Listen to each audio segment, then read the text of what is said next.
So I showed these a little while ago. By a little while ago, I mean like 5 minutes. Don't judge me. I have motivation to make videos right now. That hasn't been there for months. So we're doing this all right now. It's happening. It is currently almost 1 o'clock in the morning. Should I be going to sleep? Yes. Do I get random bursts of motivation in the middle of the night because why not? Also yes. So we're doing this now. Deal with it. So I have BAG3 P209L, which means I also have a restrictive cardiomyopathy, restrictive lung disease, peripheral neuropathy, muscle dystrophy, poor blood circulation, tendon contractures, scoliosis, skeletal abnormalities in my feet, and fluid retention in my neck. There's probably more though too that they haven't even found out yet because let's just say less than 30 people have ever been diagnosed with what I have, so there are definitely things that they do not know about it. But we're going to go into a little bit more detail of what those things mean. It was funny going through these things and reading these things like, oh, most people don't go through this on a daily basis? No. Oh, God help me. Okay. Restrictive cardiomyopathy. That means I struggle with shortness of breath, mostly when I exert myself or lay down. And when I mean exert myself, I mean going up and down a flight of stairs, walking from my bedroom to the kitchen, standing up, literally anything, depends on the day. Profound fatigue, even after rest. I wake up in the morning almost just as tired, if not more tired, than when I went to bed. I have never really been a napper, but now I kind of have to. I feel like a sloth, and it sucks because I like getting things done and doing things, but I'm tired all the time.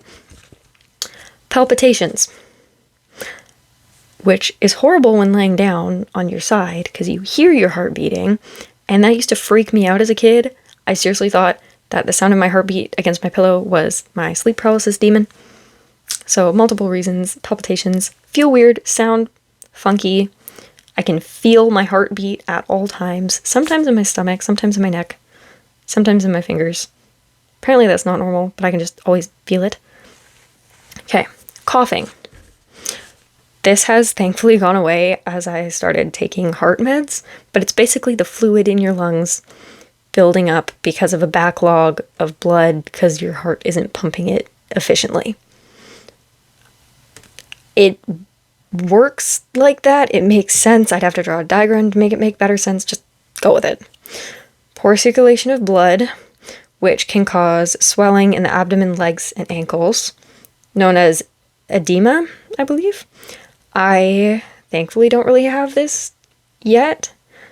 That's something you see more, I guess, in people with more severe stage heart failure, typically seen in older people, I guess, but not out of the picture for me. We have chest pain, not super often, but it often feels like a grabby kind of, like it doesn't necessarily hurt every time, it just feels wrong. And is terrifying. We have fainting and dizziness. Dizziness, I experience. Fainting, I've never fainted, but I felt really close a couple times. Reduced exercise capacity. Let's just say I haven't hiked in a couple of years. And then we have pressure and loss of hearing in the ears because of fluid. Now this is a really funny one. It usually just happens on the right side because, I don't know, it's just kind of how it works with vein placement, I guess. But it'll often feel like I'm underwater, but just on this side, and it'll like go in and out, and it's weird, and I don't like it, but I've gotten used to it, which is kind of almost worse, because you don't want to get used to your body doing bad things. Okay, moving on. Restrictive lung disease. Shortness of breath.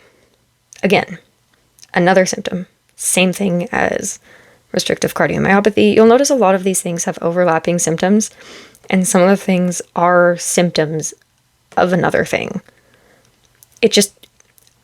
I want to draw a body map. I'm tangenting a lot, but that's just, it's 1 in the morning, guys. Cut me some slack. Also, brain. Crazy. Okay, so big piece of paper. I draw my body and like just draw it, and I label everything, and I write down all the different things, and I connect them, and I basically make, like, you know, those like detective shows and murder documentaries where they have like all the like strings and pins and things and how everything's connected.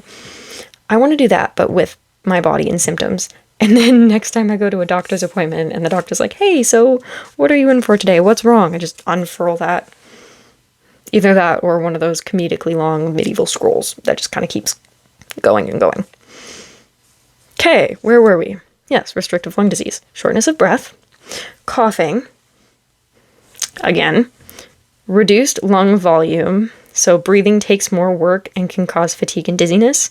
This can also cause your body to build up more carbon dioxide, and you can get carbon dioxide poisoning. Someone with my condition, I believe, almost died from carbon dioxide poisoning. And I think it was like 14th birthday, almost 15th birthday. So young, almost dying. It's not great. But yeah, reduced lung and volume. So I have it right beside me actually. Funnily enough, a flute. I am a flautist, which requires a lot of air. I don't really have that anymore, but I still play the flute. It's still good for me. It's basically physiotherapy, but fun, and I actually commit to it. So as I've been progressing through the grades in my band class, I've noticed that my peers are progressing in their levels, and I'm kind of staying the same, if not degressing. Like my playing level, because of like hand problems and lung problems and brain problems. My brain's fine, it's just foggy, and muscle memory is not easy anymore. My peers are at a grade 12 level where I should be, and I feel like I'm at a grade 10. So that's not really fun. Chest pain, reduced exercise tolerance, you'll see that a lot. Lower oxygen levels, which is the higher carbon dioxide in there, which can cause dizziness, seen again. And sleep does not re-energize, which we've seen now again. So wake up tired, wake up multiple times throughout the night. Also interesting, yawning a lot. So you yawn to get more oxygen into your lungs, and because mine don't normally get enough, I'll yawn decent amount of times throughout the day. And people are like, are you tired? Do you need to go get rest? Well, yes, I am, and I probably do, but also I just yawn a lot. Okay, another one. Peripheral neuropathy. Tingling, pins and needles. I'm assuming you've experienced that at some point in your life. I don't need to explain that further. Numbness. Also assume you've experienced some sort of numbness at some point in your life-ish. Yeah, we're just gonna assume so. Nerve pain. So it's like sharp stabbing, burning, and poking. Like think pins and needles, but instead of just like tingly pricks a little bit, it's full-on stabbing and really, really, really hurts. There's that, and also extreme sensitivity, or no sensitivity at all. Either you feel it way too much or not at all, and there's not a whole lot of in between. Loss of coordination, so my balance is kind of out the window. Yeah, and then fine motor skills. I'm still decently good with fine motor skills from, playing the flute. I write decently often, though holding a pen can hurt sometimes. And then, like, weaving friendship bracelets and stuff. So I have a decent amount of that still, though I do notice my hands feeling weaker. And I'm dropping stuff a lot. I drop things constantly. And it's hard because I can't pick up things from the ground very easily. So if I drop something, it's hard to pick it up, but I drop things constantly. And it's just... Muscle weakness, so lifting objects, climbing stairs, walking. Leg muscles are weaker than my arm muscles. Like I notice when I climb stairs, it's more me monkey barring with the railings and stuff, using my arms than my legs. So if there isn't a railing, I'm kind of screwed. Okay. Cramps and twitching. I twitch a lot. And I cramp a lot. So there's that. Muscle atrophy. Atrophy. There isn't an S, it's just atrophy. I don't know why I keep adding an S. So particularly in the hands and feet. My feet kind of look like skeleton feet. They're bony, they're like... Yeah. Atrophy basically just means wasting away. Muscle atrophy means your muscles are wasting away. So, yes. Still got a little bit, but, it's leaving me. Paralysis. I have not experienced that, thankfully. I can still walk, though not well. Absent reflexes. I'd been faking my reflexes up until last year, and I didn't know it. No reflexes. Hit me with a little hammer doohickey in the knee, all you want. Not gonna budge. Not gonna budge. Foot drop. So your foot's normally supposed to be able to bend like this. Mine only bends to about like here. It does not lift any higher, which is why I have orthotics. It's bringing the ground to my heel instead of my heel to the ground. Blood pressure changes. So I get dizzy, lightheaded when I suddenly stand, or sudden heat. So I can't take hot baths anymore because as soon as I get in the bath, I feel like I'm going to pass out. Showers are typically fine because I can get out of the heat and move out of the water if I need to. Whereas baths, harder to get in and out of and escape the heat. Sweating issues, so either excessive or can't. Also, heat intolerance. I do not do good in the summertime because if it's too hot and I can't escape the heat, I legit feel like I'm going to die. Like my chest starts feeling funny. I get really, really dizzy and lightheaded. I feel like I'm going to throw up. I feel like I'm going to pass out. I was hanging out with some friends a while ago, and we were just hanging out in the friend's basement room playing games, and they didn't have the window cracked open, and I had made the mistake of wearing a long sleeve. Very bad idea. Do not wear long sleeve. I'm telling that to future me. You wear a long sleeve. I can't. And I started burning. Like, I felt so hot. I felt my hand to my abdomen, and I was like, okay, that kind of feels like it's on fire. I do not do well with heat. At all. But I'm cold all the time. There's no winning. There's no winning at all. And then vision loss, central or side, which causes head tilt, funnily enough, because your head tries to like compensate. That's why I have, used to be more severe, but a side part actually, it's kind of funny. I have vision issues, kind of vision loss on this side. I used to wear glasses, now I wear contacts. And that caused my head to tilt like this, which meant more of my hair fell to this side. A lot more when I was younger. So that's kind of interesting. Also, neck issues because of that. Fun. Ha ha ha, we're done one side, guys. Still have 2 more to go. This is 13 minutes. It's gonna be like triple that. Oh, goodness. I'm probably gonna redo this. Or make a lot shorter segments. Because I feel really, really bad for you guys having to watch all this. Technically you don't. This is your choice. Now I'm rambling on and making it longer. I'm evil. I'm doing this out of spite. No, okay. So, final of neuropathy is digestive issues. So yes, we're going to get a little bit personal. Growing up, things didn't move very well, and pain was bad.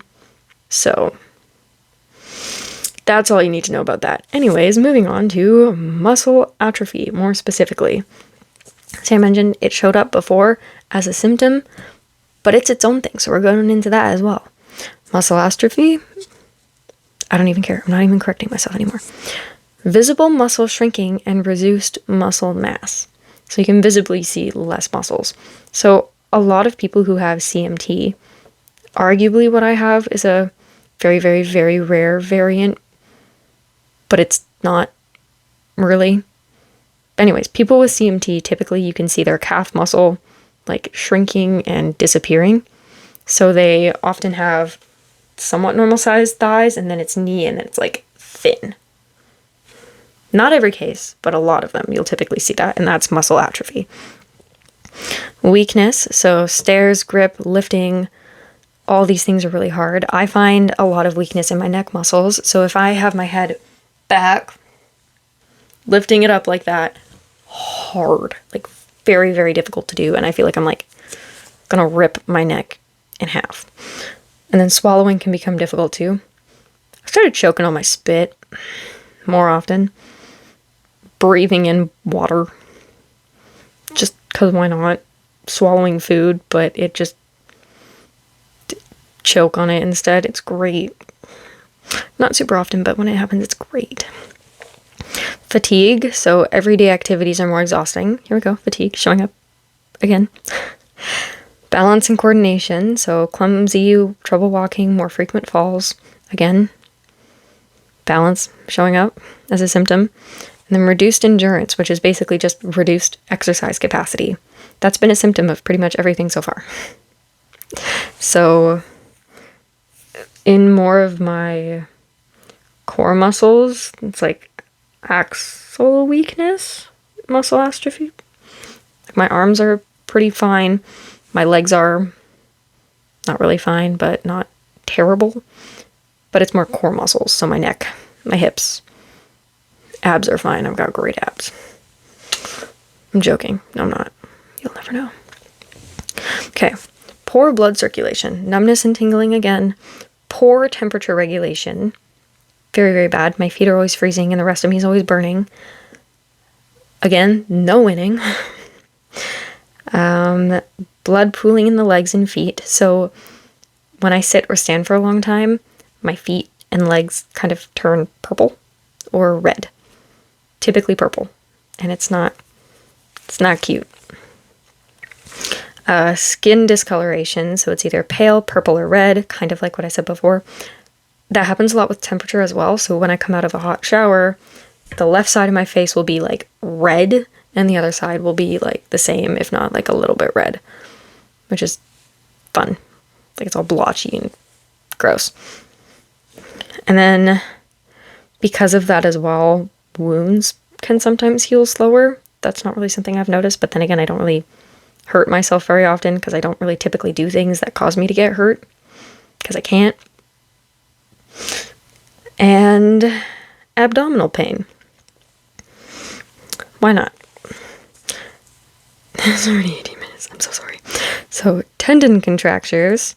We have the inability to straighten affected joints. So a lot of people look at like the kind of claw hand sort of thing going on. I can still flatten my hand fine.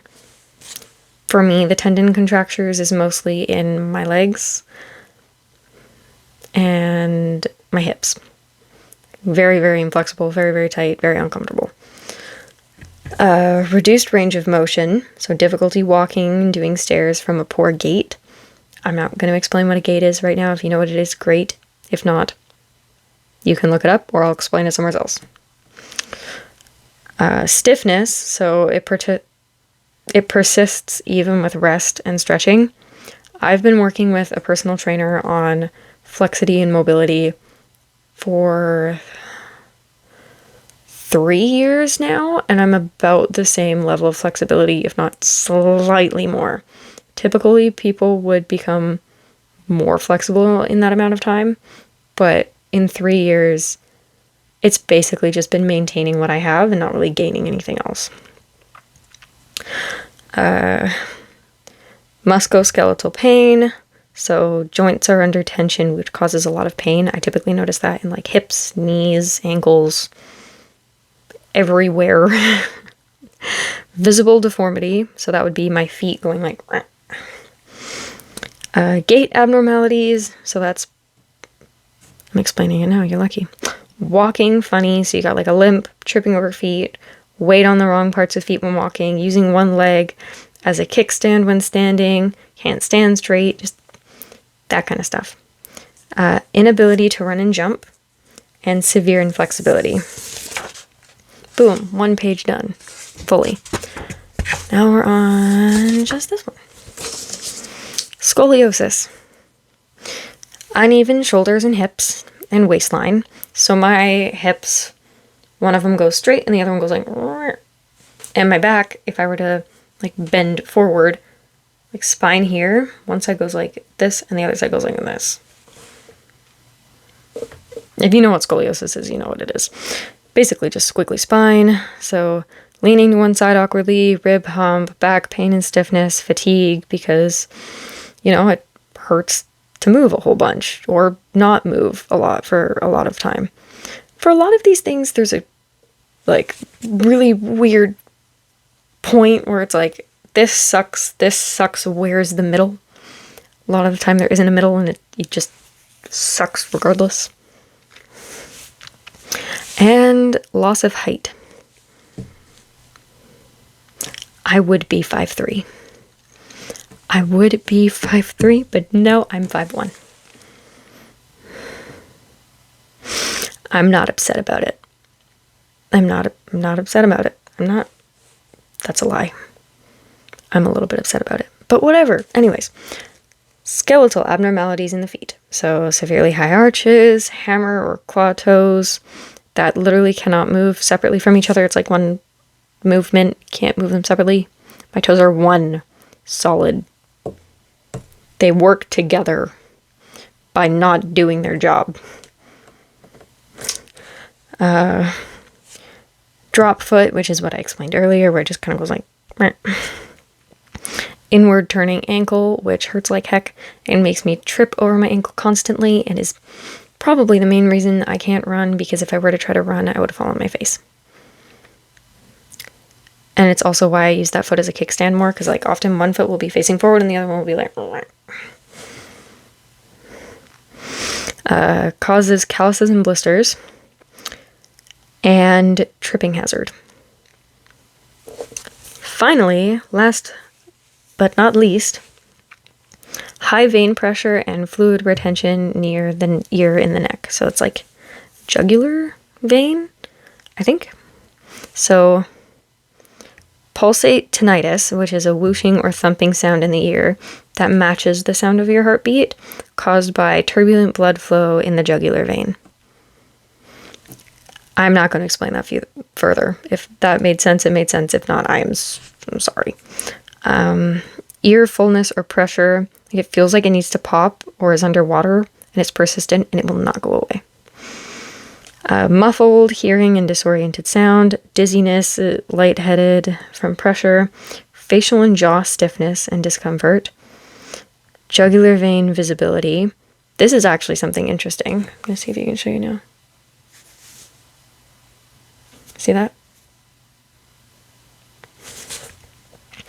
Apparently, like, nobody else's neck really does that. Me and my mom had a video call, with another family of a boy who has the same thing that I have. And his mom was always like, why does your neck do that? Like, that is so odd. Like, I've never seen that before. And she worked in healthcare, so the fact that she hadn't seen it was so odd.